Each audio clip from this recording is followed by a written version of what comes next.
Yes guys, welcome back. So this is the third part of the LAPS framework, presentations.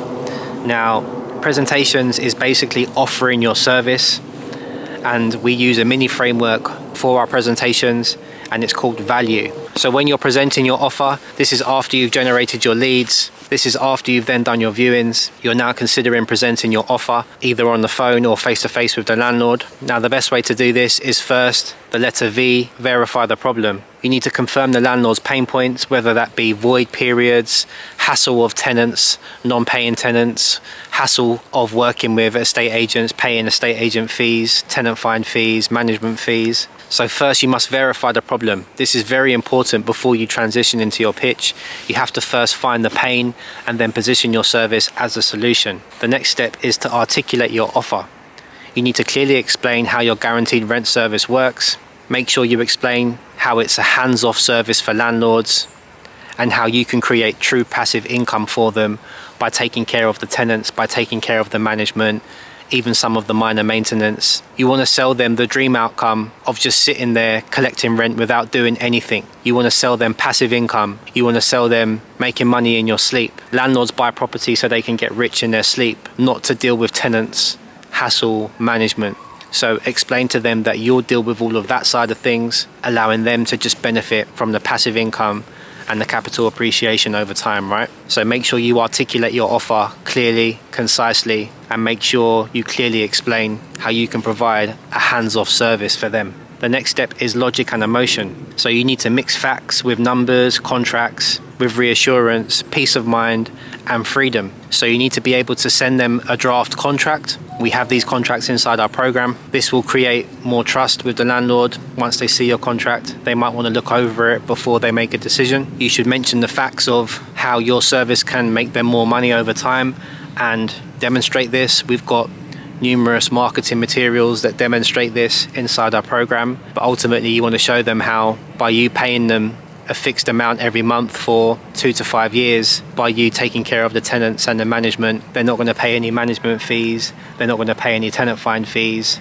and you're going to cover a certain amount of maintenance for them. When you add all of that up versus what they were doing previously, when you consider all of that and the fixed amount that you're paying them every month versus working with a traditional tenant or an estate agent, your offer is going to make them a lot more money and also give them a lot more time back and give them more peace of mind. So make sure you communicate that using logic and emotion. Push on the points of the stress of working with tenants, the stress of working with estate agents, and then position your service as an alternative solution. The next letter is U for use proof. Again, try and use case studies, testimonials from people in your immediate network, maybe friends or family that you've tried to do this with in the past, friends or family who've let you use their property as a case study or a testimonial. Demonstrate that and demonstrate how you've worked with landlords and helped them in the past. If you haven't got any case studies, then that's okay. You're going to have to just build trust in other ways, by being transparent, by being likable, by being friendly, and by over-delivering. The final letter in the value framework is E for explain. Explain the next steps. So make sure you explain what happens if they say yes. Show them the contract, let them read through it, let them know the next steps would be you do an inspection of the property, you can do an inventory if that makes them feel more comfortable, and you can pay them a deposit if that's what they require. Try and go for a 2-week deposit rather than a whole month to try and keep your costs down.